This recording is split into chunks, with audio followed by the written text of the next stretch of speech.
কি হচ্ছে বলো তো তোতা? কি বলছেন ম্যাডাম? আমি কিছু বুঝতে পারছি না।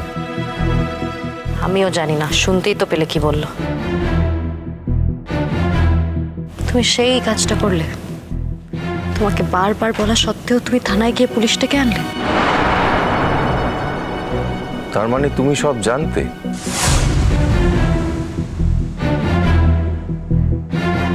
হ্যাঁ, মানে মা এই কথাটা আমাকে বলেছিল ঠিকই, কিন্তু আমি বিশ্বাস করিনি। সম্রাট, প্লিজ কিছু মনে করো না।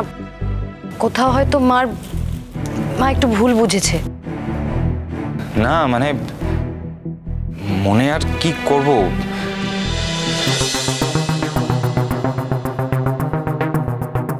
উনি ভাবছেন যে আমি তুলিকে বিয়ে করে ছি ছি ছি ছি। ছি। সম্রাট, আমার ফোনটা দিয়ে দিতে বল না স্যারকে। মাঝখান থেকে তোর বিয়েতে এসে আমরা ফেসে গেলাম। কি কোনো মানে হয় এসবের? অদ্ভুত ব্যাপার। আপনাদের থানায় যেতে হবে। না না, আপনি বুঝতে পারছেন না, এখন আমি থানায় যেতে পারবো না। কিভাবে যাব? মানে আজকে আমার বিয়ে ছিল, বাসর রাত চলছে। ইনফ্যাক্ট আমি কালকেও যেতে পারবো না। আমাকে পরশুদিনকে বিদেশ বেরিয়ে যেতে হবে, আমি ওখানে চাকরি করি।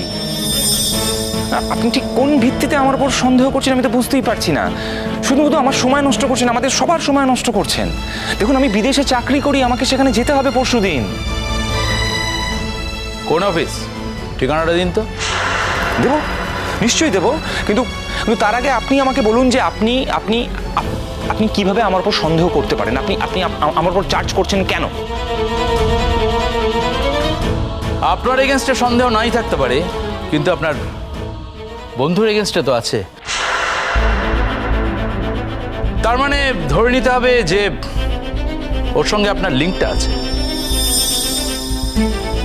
আর আপনার স্ত্রীর সম্পর্কে ফোনে আপনার বন্ধুর যে কথাবার্তা হচ্ছিল সেটা তো ম্যাডাম শুনেছেন।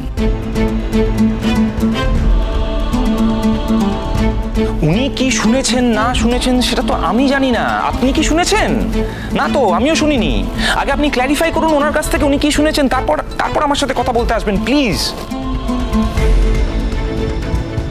দেখুন, ভালোভাবে রাখছি। আপনি আমাদের সঙ্গে থানায় এসে কথাবার্তা বললে যদি সেরকম মনে করি তাহলে আপনাকে ছেড়ে দিতে পারি। দেখুন অফিসার, একটা মানুষের বোকা বোকা সন্দেহর জন্য আমি আমার কাজ, আমি আমার ক্যারিয়ারটা তো জলাঞ্জলি দিয়ে দিতে পারি না, তাই না? কাকিমা, তুমি এটা কেন করতে গেলে? আমার তো কোনো অভিযোগ নেই।